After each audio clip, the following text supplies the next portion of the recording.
It's Midterm Monday. That means it's time yet again to check in with KNWA's political reporter J.R. Davis. Now tonight he takes a closer look at the U.S. Senate race right here in Arkansas.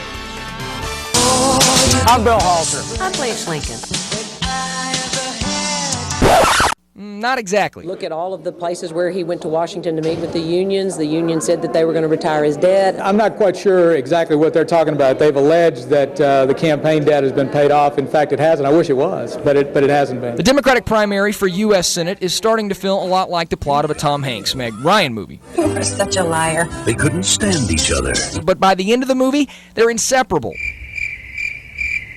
Okay, I admit, the last part is a bit of a stretch. Besides, the Lincoln-Halter relationship is more of what one might classify as love-hate, as in Halter would love to beat Lincoln, and Lincoln would hate to get beat by Halter. The constant back and forth between the two Democrats hasn't let up over the past week either. And the topic?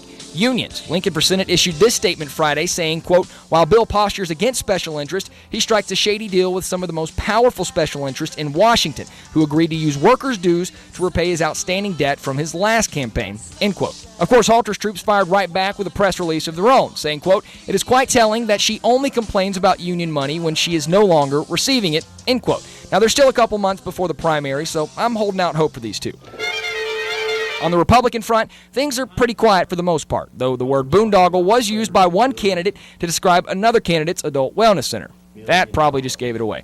Oh well, and it not only led to a personal tour of the boondoggle in question, but also to an awkward day for everyone involved. The Arkansas Federation of College Republicans met in Little Rock over the weekend, where they voted for their favorite candidates in pretty much every race in the state. A few of those results: Curtis Coleman with a surprising win for the race for U.S. Senate, edging out favorites State Senator Gilbert Baker and Congressman John Bozeman. And the AFCR voted State Senator Cecile Bledsoe over the likes of Rogers Mayor Steve Womack, Gunnar DeLay, and the rest of the field of 8 in the 3rd District congressional race. This has been your Midterm Monday update. I'm J.R. Davis for KNWA Northwest Arkansas News.